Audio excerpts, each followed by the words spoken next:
Good morning students. Ecology की class में आपका स्वागत। आज हम जिस विषय पर चर्चा करेंगे वो है हाइड्रोफाइट्स या जलोदभिद। जैसा कि हम सभी जानते हैं कि living organisms react with environment. Ecology में हम स्टार्टिंग में पढ़ चुके हैं कि पर्यावरण के साथ जीव इंटरेक्शन करते हैं और इसकी स्टडी को ही हम इकोलॉजी कहते हैं। तो ये जीव एनवायरनमेंट के साथ रिएक्ट करते हैं और उसका मैक्सिमम यूटिलाइज करने के लिए और एडवर्स एनवायरमेंटल कंडीशन को सहन करने के लिए कुछ morphological, anatomical, physiological and reproductive features उत्पन्न करते हैं।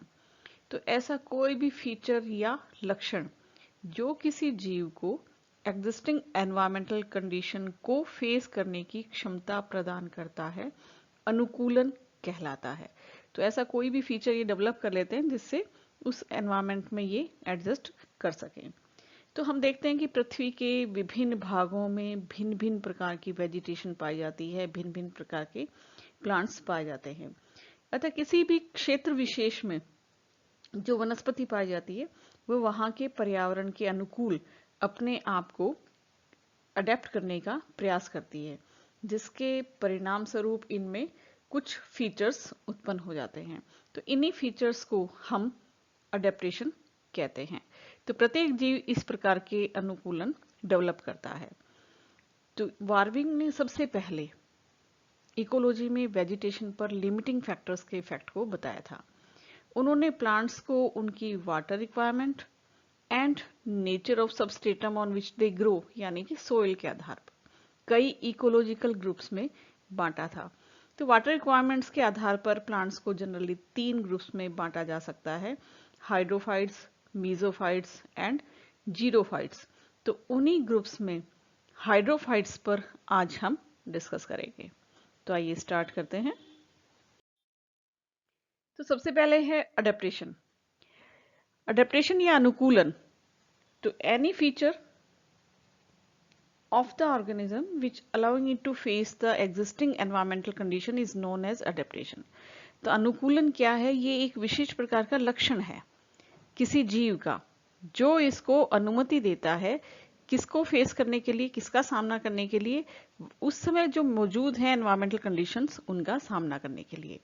तो प्रत्येक जीव अपने आप में कुछ ऐसे लक्षण उत्पन्न कर लेता है जिसके कारण वो एनवायरमेंटल कंडीशन को फेस कर सके और सरवाइव कर सके। तो इन्हीं फीचर्स को अडेप्टेशन या अनुकूलन कहा जाता है। It is derived from Latin word adaptare. ये लैटिन वर्ड अडेप्टेयर से बना है जिसका मतलब होता है टू फिट, यानी वहां पर फिट होना या एडजस्ट होना या अडेप्ट होना, तो उस स्थान पर रह पाना। ये अडेप्टेशंस हो सकते हैं morphological, anatomical, physiological and reproductive. तो ये अडेप्टेशंस प्लांट्स किस किस तरह से ला सकते हैं अपने आप में? मोर्फोलॉजिकली, एनाटॉमिकली, फिजियोलॉजिकली या फिर रिप्रोडक्टिव अडेप्टेशंस भी इनमें हो सकते हैं। प्लांट अडेप्टेशंस, आज हम अडेप्टेशंस इन प्लांट्स की बात कर रहे हैं। तो ये प्लांट्स हम देखते हैं कि अर्थ के सरफेस पर पाए जाते हैं, सभी जगह हमें दिखाई देते हैं। Plants have special adaptations like animals that help them survive in their environment. तो एनिमल्स की तरह इनमें भी कुछ स्पेशल एडेप्टेशंस होते हैं जिसके कारण वो उस एनवायरनमेंट में अपने आप को सर्वाइव कर पाते हैं।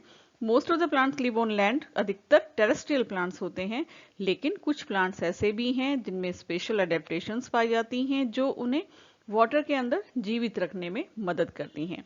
तो ये जो एडेप्टेशंस जिन प्लांट्स में पाए जाते हैं उन्हीं की चर्चा आज हम करेंगे। Plant groups based on adaptations. तो इसके बेसिस पर हम प्लांट्स को क्लासिफाई कर सकते हैं। वार्मिंग ने वाटर रिक्वायरमेंट के आधार पर प्लांट्स को 3 मेजर ग्रुप्स में बांटा था। हाइड्रोफाइट्स, ऐसे प्लांट्स जो पानी में रहते हैं या पानी के आसपास रहते हैं, उन्हें जलोदभिद या हाइड्रोफाइट्स कहा जाता है। Xerophytes, plants that live in water scarce conditions. ऐसे प्लांट्स पानी की कमी वाले स्थानों पर रहते हैं, इन्हें मरुद्भिद कहते हैं। Mesophytes, land plants living in environment with moderate amount of moisture. यहाँ पर मीजोफाइट्स ऐसे स्थान पर रहते हैं जहां पर मॉइस्चर पर्याप्त मात्रा में या सफिशिएंट मात्रा में होती है। तो इन्हें 3 मेजर कैटेगरी में हम बांट सकते हैं, क्लासिफाई कर सकते हैं प्लांट ग्रुप्स को, हाइड्रोफाइट्स, जीरोफाइट्स एंड मीजोफाइट्स। तो आज हम चर्चा कर रहे हैं हाइड्रोफाइट्स या जलोदभिद की। तो वे एक्वेटिक प्लांट बॉडीज जो कि जलीय वातावरण में स्वतंत्र रूप से या फिर आंशिक और पूर्णतः जल निमग्न, जिसे सबमर्ज्ड कहते हैं, अवस्था में पाई जाती हैं, उनको हम हाइड्रोफाइट्स कहते हैं। इस प्रकार के प्लांट्स एक्वेटिक इकोसिस्टम में सर्वाइव करने के लिए अपने आप में लीव्स में, स्टेम, रूट्स इनमें या फिर अपने सेलुलर कंपोनेंट्स में परिवर्तन कर लेते हैं। हाइड्रोफिटिक प्लांट्स डाइवर्स हैबिटेट में पाए जाते हैं, जैसे मैराइन, लैंटिक, लोटिक सोर्सेज में पाए जाते हैं। ये हाइड्रोफाइट 2 वर्ड्स ग्रीक वर्ड से मिलकर के बना है, ह्यूडर जिसका मीनिंग है water and phyton means plant, तो इन्हें वाटर प्लांट भी हम कह सकते हैं। Hydrophytes are plants growing in और नियर वाटर, तो ये पानी के अंदर या फिर इसके पास ग्रो करते हैं। These plants are adapted to survive in excess of water in their surroundings. तो इनमें किस चीज के लिए बहुत अडेप्टेशन होती है कि पानी की बहुत अधिक मात्रा हो अपने आसपास, तो उसके प्रति इनमें अनुकूलन पाया जाता है। Aquatic plants are the producers of the aquatic ecosystem. Aquatic ecosystem में ये aquatic plants producers का काम करते हैं। They fix sunlight and ensure the survival of an aquatic ecosystem. तो ये सनलाइट को फिक्स करते हैं फोटोसिंथेसिस की प्रक्रिया के द्वारा और इस तरह से एक्वेटिक इकोसिस्टम बनाए रखते हैं। तो इन प्लांट्स को हम, जो कि पानी के अंदर या फिर उसके पास पाए जाते हैं, उन्हें हाइड्रोफाइट्स कहते हैं। और अब है फैक्टर्स अफेक्टिंग हाइड्रोफाइट्स, हाइड्रोफाइट्स को प्रभावित करने वाले कारक। तो सभी एनवायरमेंटल फैक्टर्स में सजीवों के लिए और उसमें भी पर्टिकुलरली प्लांट्स के लिए जो वाटर फैक्टर है वो विशेष रूप से इम्पोर्टेंट है। ये जल सजीव कोशिकाओं के प्रोटोप्लाज्म का एक इम्पोर्टेंट पार्ट होता है। ये इन लिविंग ऑर्गेनिजम्स के लिए एक पोषक के रूप में काम करता है, साथ ही ये एक इम्पोर्टेंट सोलवेंट भी होता है। चूंकि हाइड्रोफाइट्स वाटर में पाए जाते हैं या वाटर के आसपास होते हैं, तो यहाँ पर ये एक लिमिटिंग फैक्टर नहीं होता और ट्रांसपिरेशन एंड एब्जॉर्प्शन जैसी प्रॉब्लम्स भी इन हाइड्रोफाइट्स के लिए नहीं पाई जाती या लिमिटिंग फैक्टर के रूप में काम नहीं करती हैं। तो एक्वेटिक एनवायरनमेंट के वो कौन से डिफरेंट फैक्टर्स हैं जो इन हाइड्रोफाइट्स की ग्रोथ, रिप्रोडक्शन या इनके डिस्ट्रीब्यूशन को प्रभावित करते हैं? तो इन फैक्टर्स में से हैं टेम्परेचर ऑफ द वाटर, जल का जो तापमान है। तो जो वाटर रिजर्वोयर होते हैं, इनके टेम्परेचर में फ्लक्चुएशंस पाई जाती हैं, उतार चढ़ाव होती हैं। पानी का तापमान जो कम या ज्यादा होता रहता है। हालांकि water is bad conductor of heat, ऊष्मा का कुचालक होता है, इसलिए बहुत अधिक फ्लक्चुएशंस ये नहीं होती, लेकिन फिर भी ये टेम्परेचर जो वहां पर पाए जाने वाले प्लांट्स हैं उनकी मेटाबॉलिक एक्टिविटीज को प्रभावित करता है। नेक्स्ट है osmotic concentration of the water. तो वाटर के अंदर बहुत से ऑर्गेनिक कंपाउंड्स घुले रहते हैं और साथ ही डिफरेंट टाइप के जो पोल्यूटेंट्स हैं वो भी पानी के अंदर पाए जाते हैं। तो ये पानी की ऑस्मोटिक कंसंट्रेशन को चेंज करते हैं और डिफ्यूजन के द्वारा ये पानी प्लांट्स के अंदर पहुंचता है, जो कि उनकी ग्रोथ और मेटाबॉलिज्म को प्रभावित करता है। टॉक्सिसिटी ऑफ द वाटर, तो डिफरेंट टाइप के जो पोल्यूटेंट्स हैं और इसके अलावा माइक्रो ऑर्गेनिजम्स के द्वारा भी कुछ ऐसे केमिकल कंपाउंड्स पानी में छोड़े जाते हैं। आपने वाटर ब्लूम्स का नाम सुना होगा।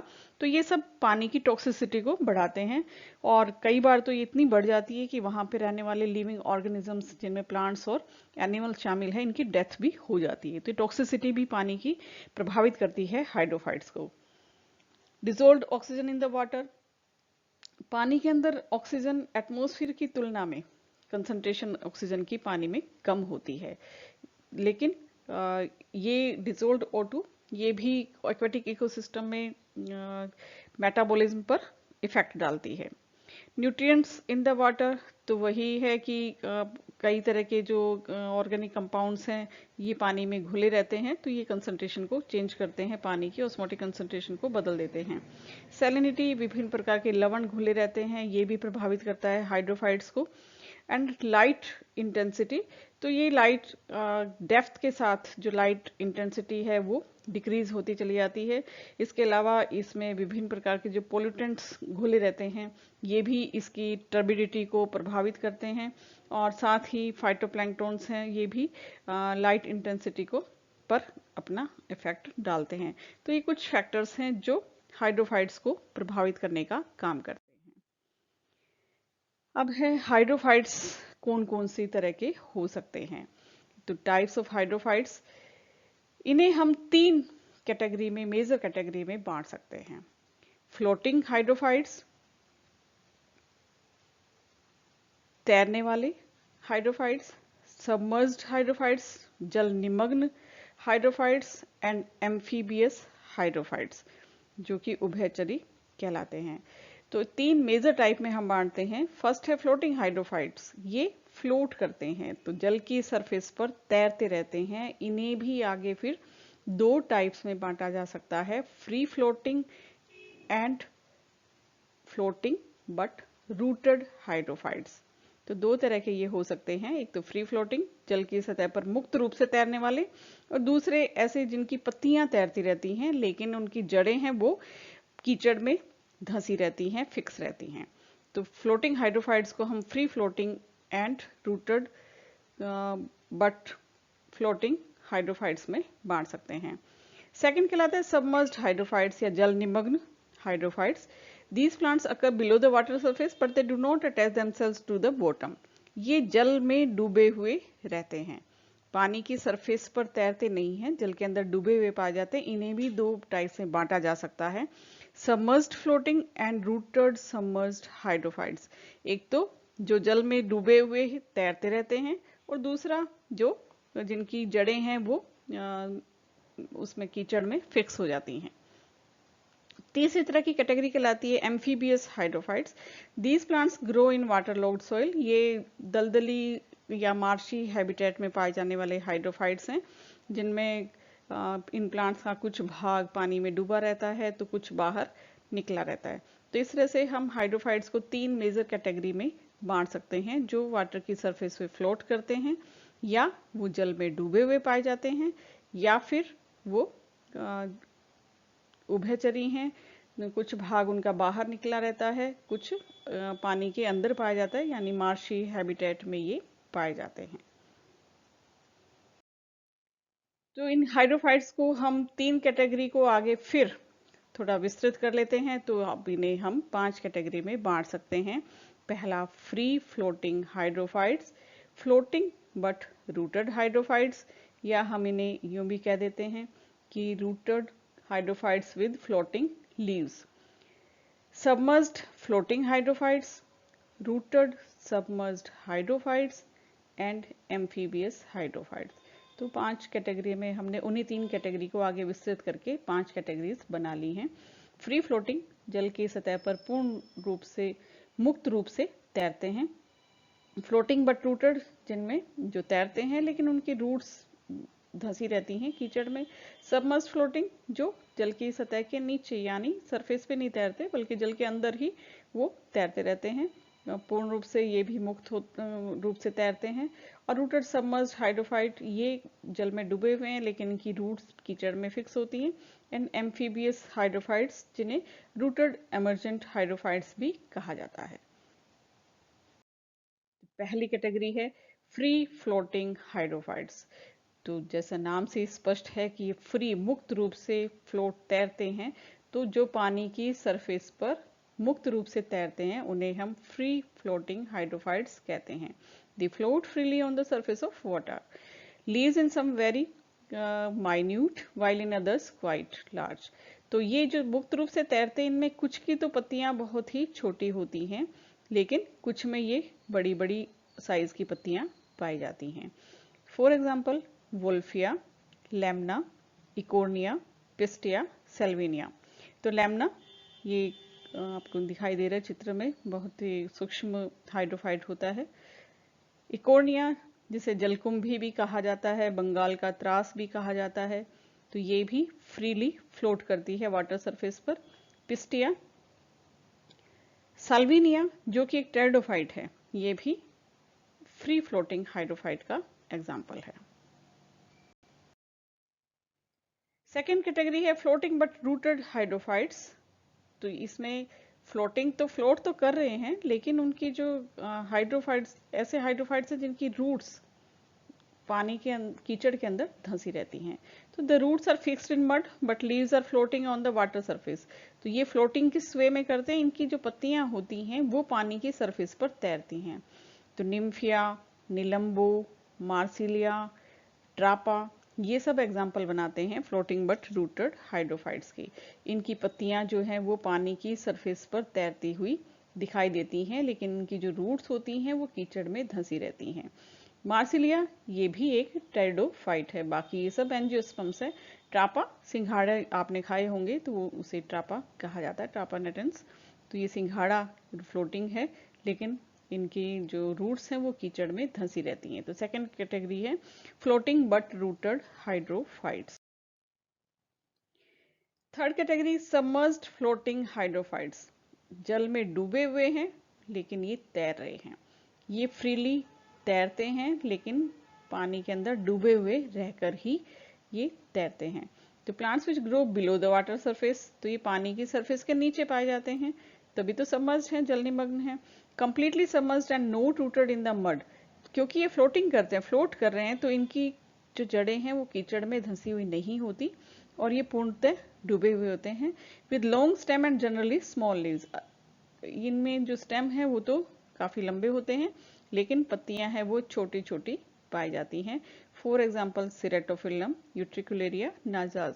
तो सिरेटोफिल्लम जिसमें पत्तियां कटी फटी होती हैं, डायसेक्टेड होती हैं, ये सबमर्ज्ड फ्लोटिंग हाइड्रोफाइट का एग्जाम्पल है।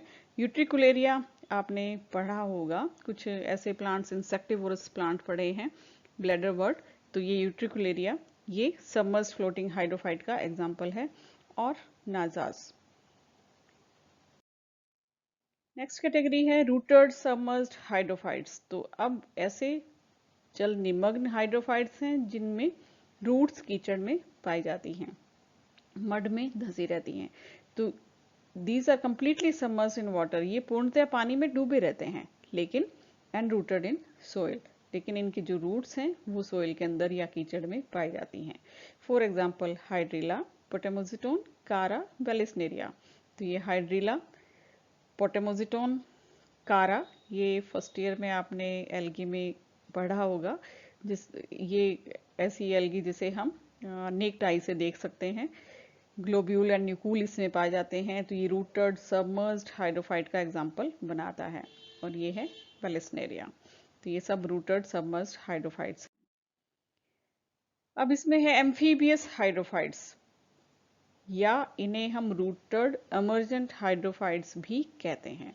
तो ये छिछला पानी जो होता है, शैलो वाटर, वहां पर ग्रो करते हैं। Plants are partly in water and partly emerging.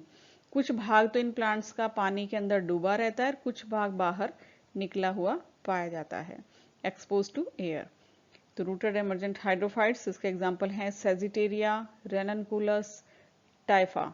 तो सेजिटेरिया, रेननकुलस, इनमें एक और खास बात पाई जाती है कि इनके जो भाग जल में डूबे रहते हैं उनकी पत्तियां डिफरेंट टाइप की होती हैं। जो भाग बाहर यानी एमर्जिंग होते हैं उनकी पत्तियां डिफरेंट टाइप की होती हैं, जिसे हिट्रोफिली कहा जाता है। तो इस तरह की ये करैक्टर शो करते हैं सेजिटेरिया, रेननकुलस, लिम्नोफिला। साइप्रस एंड सिरपस, साइप्रस आपने मोथ देखी होगी, जैसे ही बारिश का सीजन आता है बहुत फ्रीक्वेंटली हमें मोथ या साइप्रस रोटंडस है वो ग्रो करती हुई दिखाई देती है। तो साइप्रस एंड सिरपस ये भी इस एम्फीबियस हाइड्रोफाइट्स के एग्जाम्पल बनाते हैं। अब है अडेप्टेशंस ऑफ हाइड्रोफाइट्स, इनमें क्या क्या अनुकूलन पाए जाते हैं। तो इनके अनुकूलन को हम 3 कैटेगरी में बांट देते हैं।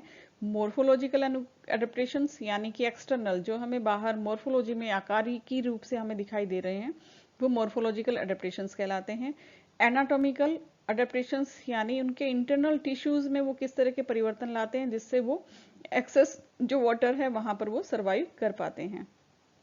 फिजियोलॉजिकल अडेप्टेशंस अपनी जो मेटाबॉलिक एक्टिविटीज हैं उनमें वो किस तरह से परिवर्तन लाते हैं।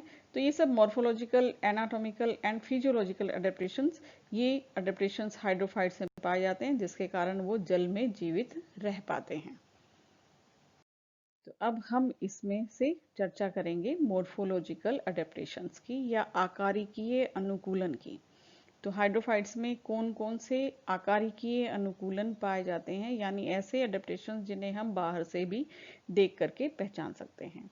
तो सबसे पहले रूट्स में कौन कौन से अडेप्टेशंस होते हैं। तो चूंकि हाइड्रोफाइट्स जल में पाए जाते हैं तो रूट्स का बहुत अधिक इम्पोर्टेंट काम यहाँ पर नहीं होता, क्योंकि रूट्स वाटर एंड मिनरल्स को एब्जॉर्ब करती है सोइल से। तो यहाँ तो ये वाटर में ही पाए जाते हैं। तो इसलिए इन प्लांट्स में या तो roots are either completely absent, कुछ प्लांट्स तो ऐसे होते हैं जिनमें कंप्लीटली एब्सेंट होती हैं, जैसे कि वोल्फिया, सेरेटोफिलम, यहाँ पर रूट्स पाई ही नहीं जाती, या फिर पुअरली डेवलप्ड होती हैं जैसे कि हाइड्रिला, अगर होती हैं तो बहुत कम विकसित होती हैं। Roots, if present, are generally fibrous, adventitious, reduced in length, unbranched or poorly branched. यदि रूट्स प्रेजेंट हैं तब उस स्थिति में ये फाइब्रस होती हैं, एडवेंटिशियस होती हैं, अपस्थानिक रूट्स पाई जाती हैं, इनकी लंबाई बहुत अधिक नहीं होती, बहुत कम शाखित या फिर अशाखित प्रकार की जो रूट्स हैं वो पाई जाती हैं। रूट हेयर्स आर एब्सेंट और पुअरली डेवलप्ड, रूट हेयर्स भी इनमें एब्सेंट हो सकते हैं या बहुत ही कम विकसित होते हैं। Root caps are usually absent, root caps का भी यहाँ पर कोई महत्वपूर्ण रोल नहीं होता, तो वो भी जनरली एब्सेंट होती हैं। तो रूट्स के अंदर हम देख रहे हैं कि या तो वो अनुपस्थित होती हैं और अगर होती हैं तो पुअरली डेवलप होती हैं। इकोर्निया में root caps replaced by root pockets, Eichhornia में रूट कैप्स नहीं पाई जाती, उन्हें रूट पॉकेट्स के द्वारा विस्थापित कर दिया जाता है और ये उन्हें तैरने में मदद करती है, बायोन्सी प्रदान करती हैं। Some plants develop negatively geotropic floating roots in addition to normal adventitious roots. ये इंपॉर्टेंट है, जसिया रेपेंस के अंदर दो तरह की रूट्स होती हैं, एक तो होती है नॉर्मल रूट्स, और इस नॉर्मल रूट्स के अलावा इनमें कुछ स्पंजी स्वोलन रूट्स होती हैं, नेगेटिवली जियोट्रोपिक होती हैं, ये फ्लोटिंग रूट्स कहलाती हैं। तो ये जसिया रेपेंस में नॉर्मल रूट्स के अलावा कुछ फ्लोटिंग रूट्स भी पाई जाती हैं। ट्रापा या सिंघाड़ा में एसिमिलेटरी रूट्स होती हैं, नॉर्मल फाइब्रस रूट्स के अलावा इनमें कुछ रूट्स एसिमिलेशन का काम करती हैं, जिन्हें एसिमिलेटरी रूट्स कहा जाता है। Roots act as balancing and anchoring organ in Lemna, Lemna ये माइक्रोस्कोपिक एंजियोस्पर्म है, हाइड्रोफाइट है, इसमें बहुत कम जो है रूट्स पाई जाती हैं, ये रूट्स एंकरिंग और बैलेंसिंग ऑर्गन की भांति काम करती हैं। तो ये है वोल्फिया जिसमें रूट्स एब्सेंट होती हैं।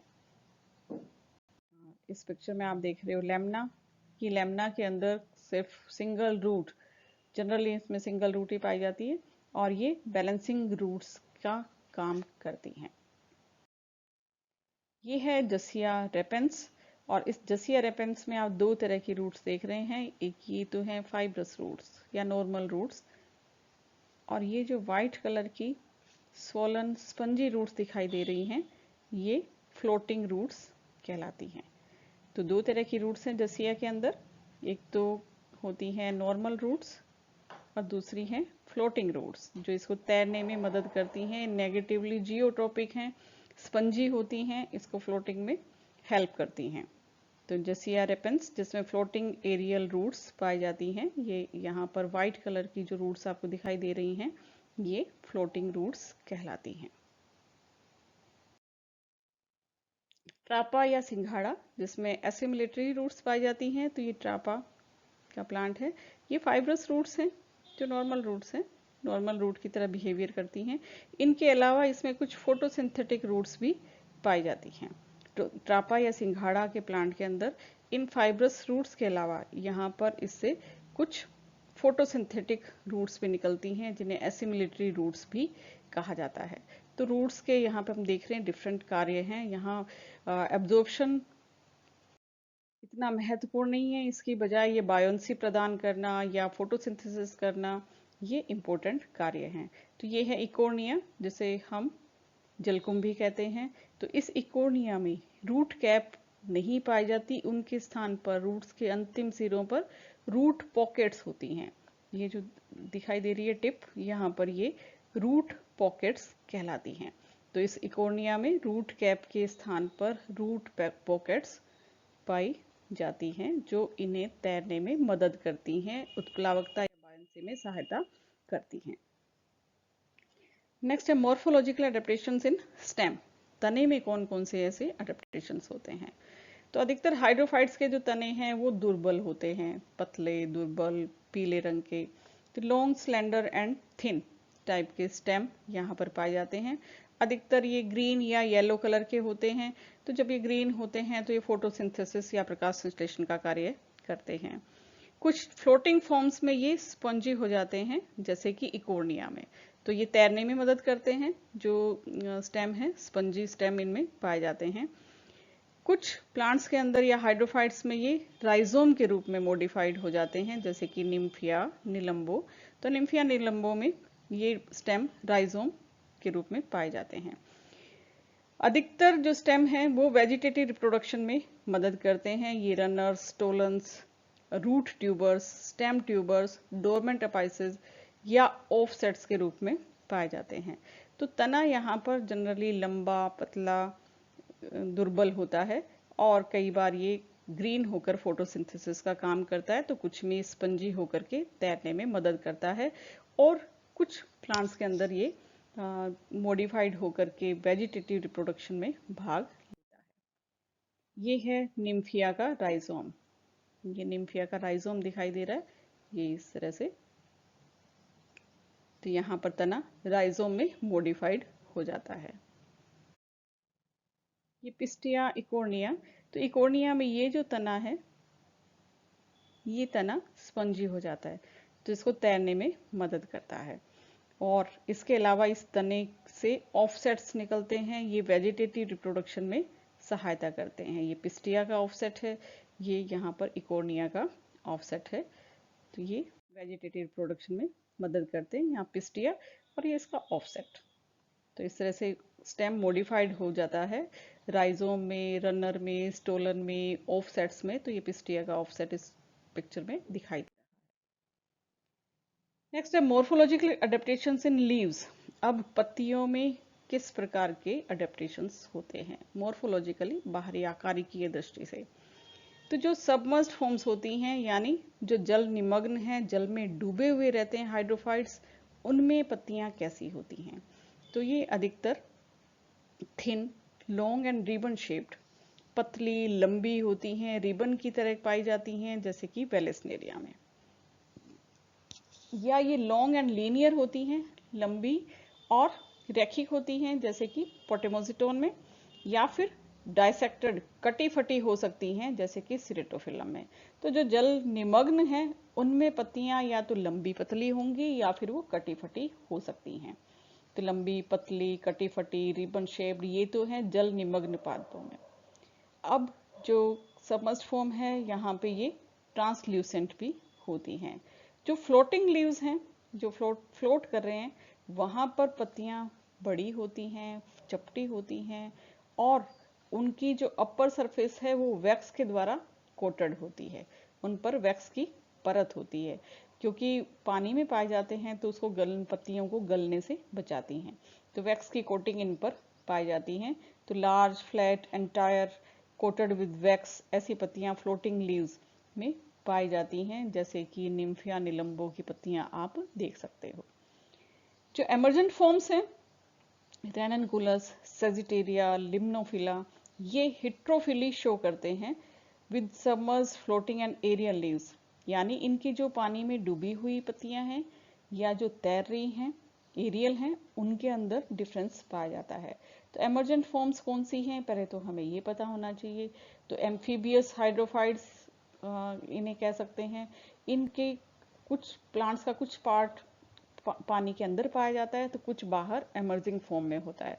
तो हम देखते हैं कि इन प्लांट्स के अंदर जो पानी में डूबा हुआ भाग है या सबमर्ज्ड है, उसमें पत्तियां डिफरेंट टाइप की हैं, और जो फ्लोट और एरियल लीव्स हैं वो डिफरेंट टाइप की हैं, इसलिए इसे हिट्रोफिली कहा जाता है।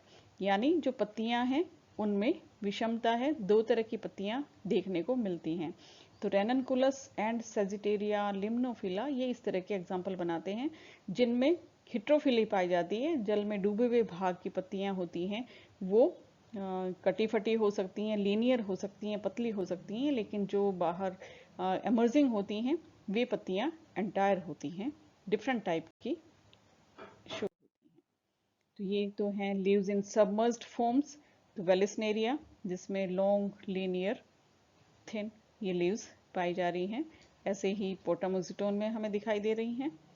और सिरेटोफिल्लम में ये डाइसेक्टेड होती हैं, कटी फटी पत्तियां पाई जाती हैं। तो सबमर्ज्ड फॉर्म्स जो हैं उनके अंदर लीव्स लंबी, पतली, रिबन शेप्ड या फिर कटी फटी डाइसेक्टेड टाइप की हो सकती हैं।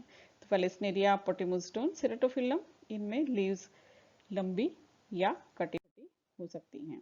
अभी फ्लोटिंग हाइड्रोफाइट्स जो हैं उनमें पत्तियां एंटायर होती हैं, फ्लैट होती हैं। इनका जो अपर सरफेस है वो वैक्स के द्वारा कोटेड होता है। तो विक्टोरिया अमेजिका इसमें आपको दिखाई दे रहा है, यहाँ पर निलंबो जिसके हम कमल जिसकी पूजा करते हैं, सेकर्ड फ्लावर निलंबो दिखाई दे रहा है। तो इनकी जो पत्तियां हैं काफी बड़ी बड़ी होती हैं, एंटायर लीव्स हैं और इनकी अपर सरफेस पर वैक्स की कोटिंग होती है। तो फ्लोटिंग हाइड्रोफाइट्स में बड़ी, चपटी, एंटायर पत्तियां, फ्लैट पत्तियां पाई जाती हैं। और ये हैं रूटेड एमर्जेंट हाइड्रोफाइट्स जिन्हें एम्फीबियस हाइड्रोफाइट्स कहते हैं। उसका एग्जांपल रेननकुलस एंड सेजिटेरिया। रेननकुलस में जल का जो भाग, प्लांट का भाग जो जल में डूबा रहता है उसमें इस तरह से कटी फटी डाइसेक्टेड लीव्स पाई जाती हैं, लेकिन जो एमर्जेंट पार्ट जो बाहर निकला रहता है उसकी पत्तियां इस तरह की दिखाई देती हैं। सेजिटेरिया नाम से स्पष्ट है, सेजिटेरिया इसमें सेजिटेट लीव पाई जाती हैं, यानी जो लीव्स हैं वो बाणाकार होती हैं, बाण के आकार की होती हैं। तो सेजिटेट लीव्स के कारण इसका नाम सेजिटेरिया रखा गया है। इस सेजिटेरिया का जो भाग जल में डूबा रहता है वहां पर पत्तियां लीनियर होती हैं और जो भाग बाहर दिखाई देता है उसमें बाण के आकार की सेजिटेट लीव्स इनमें पाई जाती हैं। तो इस प्रकार का जो फीचर है जिसमें एक ही प्लांट में दो डिफरेंट टाइप की लीव्स हमें दिखाई दे रही हैं, कि जो डूबा हुआ पार्ट है वहां पर डिफरेंट टाइप की हैं, जो एमर्जेंट है उसमें डिफरेंट टाइप की हैं, ये कहलाता है हिट्रोफिली। तो रूटेड एमर्जेंट हाइड्रोफाइट्स या एम्फीबियस हाइड्रोफाइट्स में हिट्रोफिली पाई जाती है। नेक्स्ट है मॉर्फोलॉजिकल एडेप्टेशंस इन पिटियोल। इनका जो ग्रंथ होता है उसमें कौन से अडेप्टेशंस होते हैं। तो पिटियोल भी तने की तरह ही यहाँ पर लंबा, पतला, डेलिकेट होता है। हाइड्रोफाइट्स का जो पिटियोल है वो, और ये वाटर सरफेस पर पत्तियों को तैरने में सहायता करता है। तो निम्फिया में काफी लंबा पतला पिटियोल पाया जाता है। कुछ प्लांट्स के अंदर ये पिटियोल स्पंजी और स्वोलन होता है, जैसे कि इकोर्निया और ट्रापा। सिंघाड़े में और जलकुंभी में हम देखते हैं कि पिटियोल स्पंजी और स्वोलन हो जाता है, फूल जाता है। तो ये यहाँ बायोंसी प्रदान करता है। तो पिटियोल या तो लंबा, पतला, डेलिकेट होता है या फिर ये स्पंजी और स्वोलन हो सकता है, जैसे कि इकोर्निया एंड ट्रापा में। तो पिटियोल में ये कैरेक्टरिस्टिक्स हो सकते हैं। रिप्रोडक्शन, अधिकतर हाइड्रोफाइट्स पेरेनियल होते हैं, ये बहुवर्षीय होते हैं। इनमें वेजिटेटिव रिप्रोडक्शन एक कॉमन मेथड है रिप्रोडक्शन का, और pollination and dispersal of fruits यहाँ पानी की सहायता से होता है। इनके बीज, इनके जो फ्रूट्स हैं वो काफी हल्के होते हैं। इनमें पोलिनेशन वाटर के द्वारा भी हो सकता है और इसमें इंसेक्ट्स के द्वारा या एनिमोफिली इसके द्वारा भी हो सकता है। तो pollination and dispersal of fruit by the help of water होता है। इसमें हल्के आकार के, हल्के वजन में, बहुत ही लाइट वेटेड इसमें सीड एंड फ्रूट होते हैं जो पानी के द्वारा दूर दूर तक डिस्पर्स्ड हो जाते हैं। तो ये है निम्फिया जिसमें काफी लॉन्ग पेटियोल आपको दिखाई दे रहा है।